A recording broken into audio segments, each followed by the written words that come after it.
Hello and welcome in or welcome back.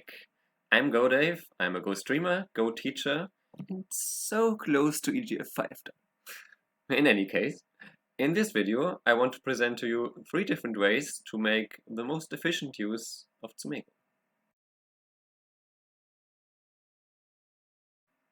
Number 1. Solve without looking at the solutions. Now that's of course the basic way we all know and love, so it might seem that there's not much to add to that, but I want to give you a couple of recommendations how you can improve your efficiency. The first one is to almost always use a timer when you solve Tsumego. The reasons for that are twofold. The first one is that when you are in a game, you also have a limited time to solve a certain situation. So you want to emulate that situation in Tsumego as much as you can. The second one is purely that if you spend way too much time on one problem, it's not really helping you as much because you don't see as many new ideas, or maybe you don't repeat as many old ones. So it's most likely that if it takes you that long, it's a new idea. So my hard limit for that is actually 5 minutes. And unless you're 6 down or above, I probably keep it in the same range. Now, there's different ways you can keep track of that time. The easiest ones are to use a website like 101Weiqi. There's this one here, which is a one, which I explained in past videos, which is what all the cool kids use, where you have 45 seconds per move. Per problem, of course. There's also this one, which is task, which I just call homework, where you can create your own tasks and set the number of problems, the difficulty, how much time you have per problem, and the kind of problem even.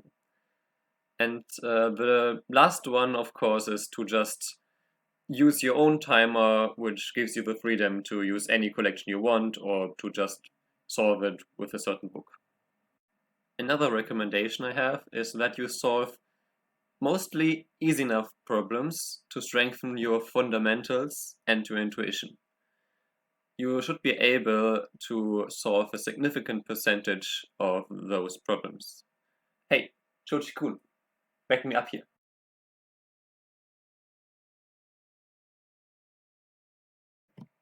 Thanks!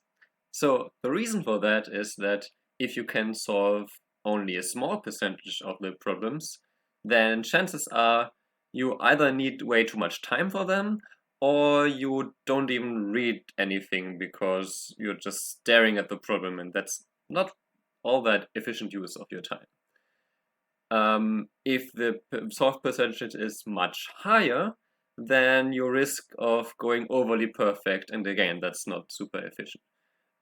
An exception for that might be then you just solve a collection where you don't know the difficulty yet. But in general, I would stick to that routine.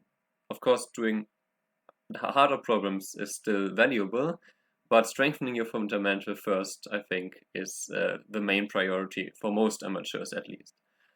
And if you still want to do harder or easier problems, you can always manipulate that not only with the level, but also with the time used. So for example, I still solve 4 to 5 cube problems, but I only give myself 10 seconds for it.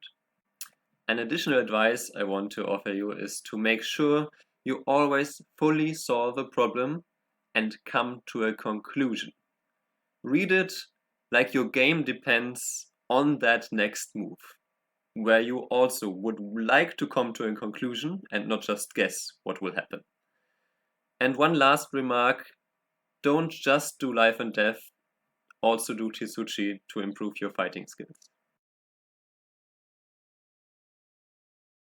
Number 2, exposure training.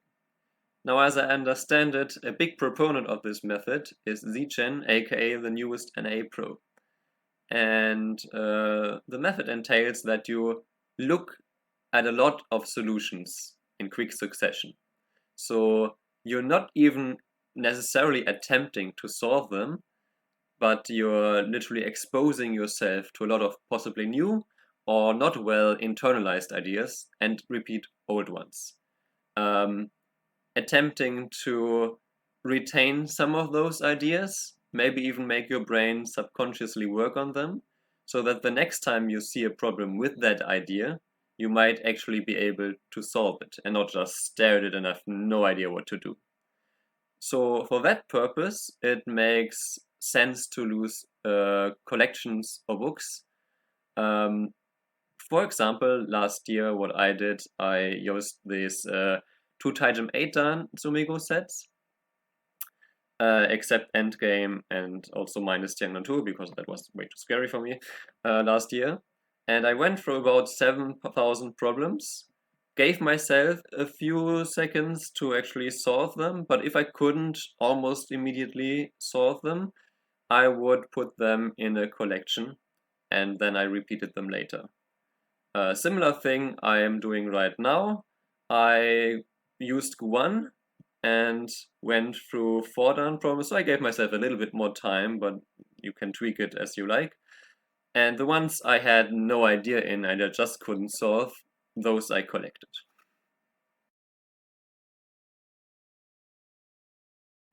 Number 3. Study, woodpecking, and exam. So in this 3-step program, the aim is to really grasp and internalize a whole collection of problems. So step 1 would be to take the collection and study each problem with no time limit.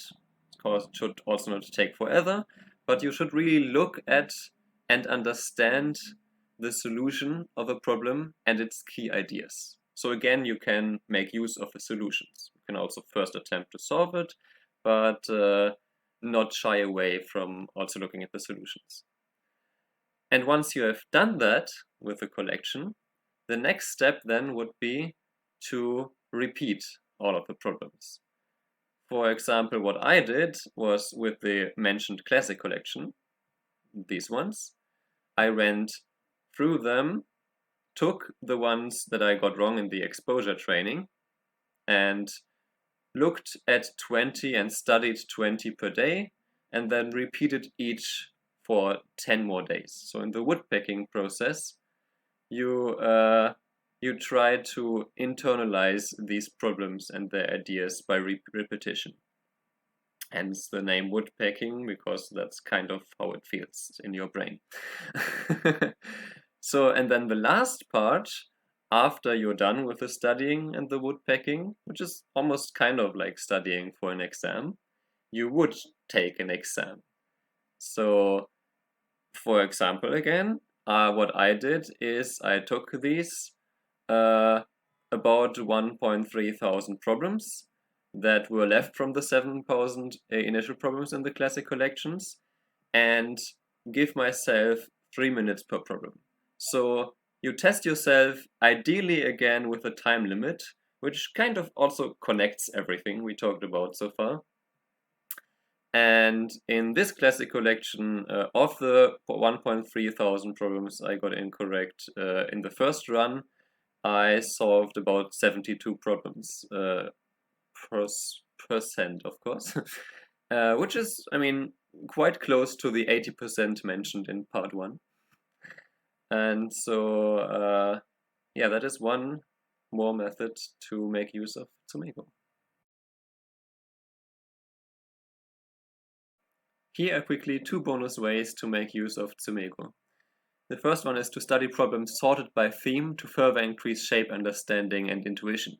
This is a little bit similar to woodpecking, but a bit more aimed at specific shapes. For example, you can make use of /spec on one-on-Weichi, where these are all problems sorted by a specific move.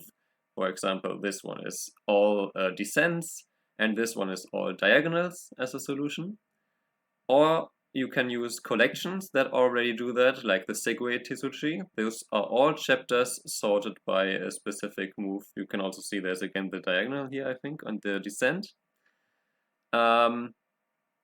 And there's also the same for life and death. For example, the whole All About Life and Death by, of course, Chuchiku. And besides that, another method how you can make use of Tsumego is for visualization. But that topic deserves its own video. My final advice of this video is that you experiment with all of these ways I presented and try to figure out what works best for you too.